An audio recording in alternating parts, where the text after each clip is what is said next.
વિરામ બાદ ફરી આપ સૌનું સ્વાગત છે। તો ગુજરાત પ્રદેશ કોંગ્રેસ સમિતિ જીપીસીસી દ્વારા વોટ ચોર ગદ્દી છોડ નામનું એક મહાઅભિયાન શરૂ કરવામાં આવ્યું છે। આ અભિયાન લોકશાહીના મૂળભૂત સિદ્ધાંતો અને મતદારોના અધિકારો પર થતા કથિત હુમલા વિરુદ્ધ છે। તે 3 થી 10 ઓક્ટોબર સુધી સમગ્ર ગુજરાતમાં સહી અને મિસ કોલ ઝુંબેશ દ્વારા ચલાવવામાં આવશે।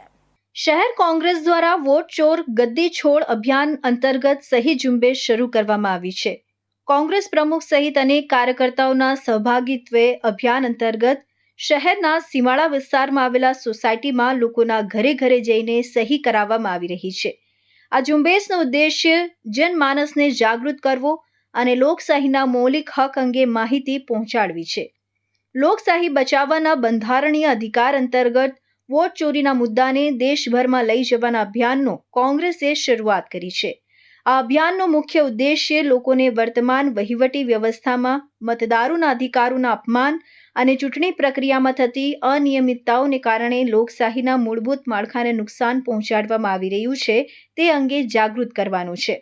ગુજરાત કોંગ્રેસ આ અભિયાનમાં લોકોની વ્યાપક ભાગીદારીની અપેક્ષા રાખે છે અને લોકશાહીને મજબૂત બનાવવાના આ સંઘર્ષમાં સૌને જોડાવા આમંત્રણ આપે છે। આજે અમે સુરત શહેરની તમામ વિસ્તારની અંદર તમામ વોર્ડની અંદર સહી ઝુંબેશ શરૂ કરી છે। વોટ ચોર ગદ્દી છોડ જે પ્રકારે આપણી મતદાર યાદીની અંદર ગરબડી મોટા પ્રમાણમાં જોવા મળી રહી છે। એક જણનું નામ એકથી વધારે મતદાર યાદીમાં છે। એનાથી ખૂબ મોટું નુકસાન થઈ રહ્યું છે। એનાથી આપણા બંધારણીય અધિકારીની ચોરી થઈ રહી છે, આપણા હકની ચોરી થઈ રહી છે, જેના લીધે સામાન્ય માણસ ગરીબ માણસના ખૂબ જ મોટું નુકસાન થઈ રહ્યું છે। જનનાયક રાહુલ ગાંધી દ્વારા ભાજપ અને ચૂંટણી પંચની મિલીભગતથી થતી વોટ ચોરીને ઉઘાડી પાડવામાં આવી છે।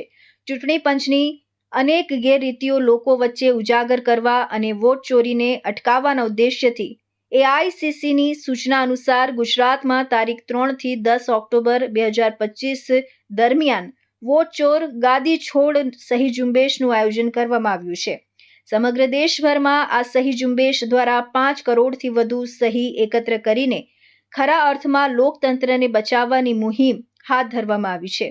ગુજરાત પ્રદેશ કોંગ્રેસના આગેવાન તથા કાર્યકર્તાઓ આ વોટ ચોર ગાદી છોડ સહી ઝુંબેશમાં ખૂબ જ સક્રિય રૂપે જોડાઈને વોટ ચોરીને ખુલ્લી પાડશે।